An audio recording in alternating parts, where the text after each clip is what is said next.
আমার জীবনটা ঠিক কিরকম জানো?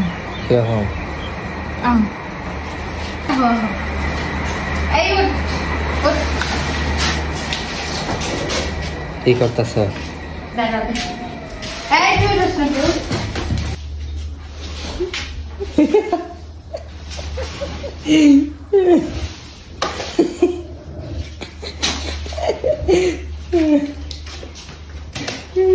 ঠিক এইরকম এই যে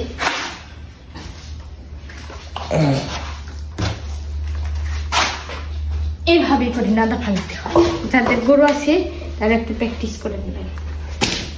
আমার আসলে প্র্যাকটিস হয়ে গেছে, এখন পুরাতন হয়ে গেছে। জীবনটা দেখছো? দেখলাম না জীবন কত সুন্দর। তোর আমার জীবনটা একবারে শেষ দিয়ে দিলি রে একেবারে।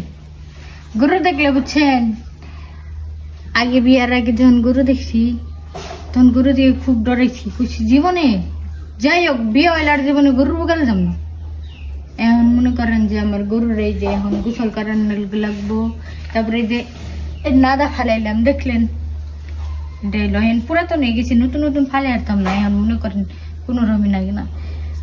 আর যারা ওই যে পলিয়ে যাওয়ার টেকনিক বের করতেছেন রিলেশন করে, পরিবার থেকে মেনে নেয় না, যারা পলিয়ে যাওয়ার প্রস্তুতি নিতেছেন বা প্রেম করে বিয়ার প্রস্তুতি নিতেছেন, আর প্রেম করাই হোক প্রস্তাবের মাধ্যমে হোক, মনে করেন এই পোলার বাড়ির আগে দেখবেন যে গরু আসেনি।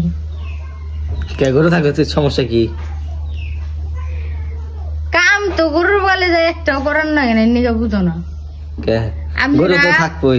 আপনারা বুঝছেন, আগে পোলার বাড়ি জানবেন, বাপ মারে ভাই বোনেরা পাঠিয়ে দিবেন পোলার বাড়ি দেখবেন নিয়ে। যদি গরু বাছুর দেখেন ভুল করেও আপনারা আইন না, মনে করেন একেবারে না করে দিবেন সরাসরি। বুঝছেন, আপনি সারাদিন কাম করেন, আপনার কোনো রকম লাগবো না, কিন্তু আপনি গরুর বগালে 1 সেকেন্ড যাইবেন আপনি পাগল হয়ে যাবেন। চেহারা পরিষ্কার করার লাগে, নাদা ফালার লাগে, গরুর গোসল করার লাগে, আফারা বাবিরা চাষিরে খালারা না, খালা চাষিকে তো বিয়ে হয়ে গেছে গা, আফারা আপনারা কেউ বিয়ে দিয়ে করলে হচ্ছেন পোলার বাড়ি আগে খোঁজ নিবেন গরু আসেনি। গরু থাকলে কিন্তু বিয়ে হবেন না, আগে দেখবেন পোলার বেতে, যে বেতে গরু না আছে বেতে সরাসরি হক করে দিবেন। কারণ নেক্সট টাইম হয়তো আপনার ওইরকম বাড়ি শ্বশুর বাড়ি ওই পারে যে বাড়ি গরু আছে কি কুমু, ওই যে রোদের মধ্যে কড়া রোদের মধ্যে যদি আমি রান্ধি আমার এত খারাপ লাগবো না, কিন্তু গরু বগালে 1 সেকেন্ড গেলে মেজাজ খুব গরম হয়ে যায়।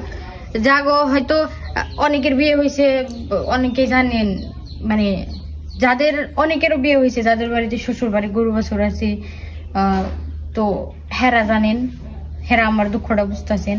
আর জাগো মনে করেন বিয়ে অন্তর হয় নাই, হেরা আমার দুঃখটা বুঝতেছেন না। তো যা কইলাম সবাই মাথায় রেখেন, ভালো থাকেন। জীবন কত সুন্দর, আমার জীবনটা অনেক সুন্দর। তো সুস্থ থাকবেন, ভালো থাকবেন। আসসালামু আলাইকুম।